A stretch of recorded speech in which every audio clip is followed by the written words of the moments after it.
Kingsman: The Golden Circle is written and directed by Matthew Vaughn and is the follow-up to his awesome movie from 2015, Kingsman: The Secret Service. Now that first movie is one of my most favorite action movies in many years. I love that movie mainly because it was funny, it was entertaining, it was so much fun to watch, had great characters, really creative, inventive action sequences that just absolutely blew my mind, and there was just not a dull moment in the whole thing. So I've been really looking forward to seeing what this one brought to the table. So a lot of the cast from the first movie are back. Taron Egerton once again plays Eggsy, the main character.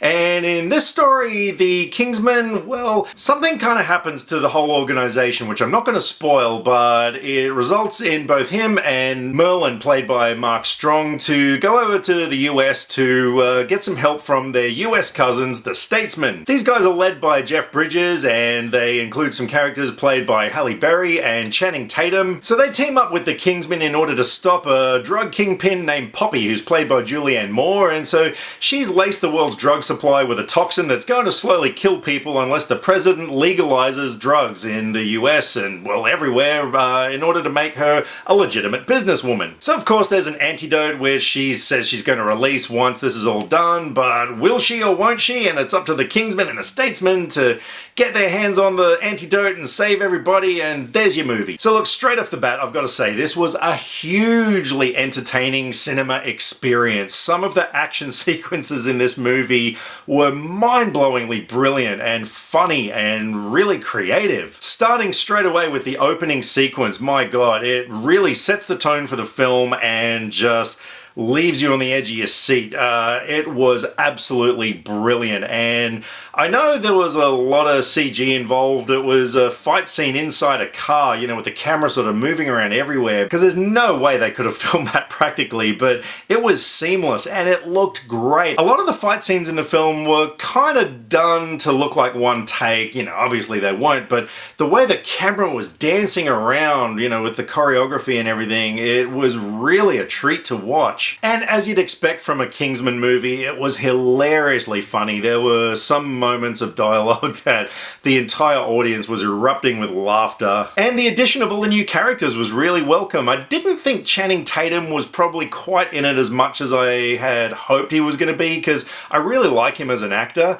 But yeah, that wasn't too bad. And I gotta hand it to Julianne Moore. She was brilliant in this role. Her character and the way she played it were just so entertaining. She was this really, you know, twisted villainess, but she was just so wholesome and always smiling and nothing seemed to bother her, and it was really funny. I gotta say, in terms of casting, there was one particular celebrity, I wouldn't call it a cameo, it was definitely a supporting role. I'm not gonna say who it was, but every time he was on screen, oh man, he stole the show. It was fantastic. And the film was filled with everything that you'd expect from a James Bond kind of parody. Great locations, fantastic gadgets. But while all this was really entertaining, I did find the runtime was probably just a little bit too long. This movie clocks in at just over 2 hours and 20 minutes, and realistically I thought it probably would have been better off maybe at 2 hours. Not only that, I kind of felt the ending was a little bit anticlimactic, particularly with the outcome of Julianne Moore's character Poppy,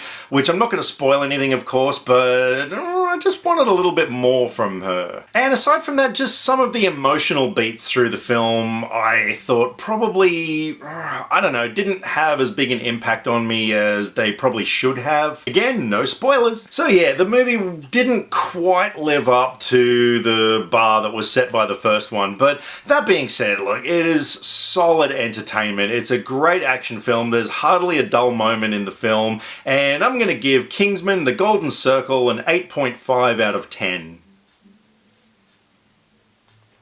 So, have you guys seen Kingsman: The Golden Circle? Let me know what you thought of it, and if you haven't already, please feel free to subscribe to my channel because I love you guys and I would love to have you on board so I can keep talking to you about movies. So feel free to comment away, let me know what you thought of this next installment in the Kingsman franchise. Comment below, or either here or on Facebook. All the social media links are in the description below because I like to talk about movies and I would love to talk about movies with you. Catch you next time. Click subscribe to stay up to date with all the latest movie reviews. Skynet will be taking over any day now, so what have you got to lose? Nyah.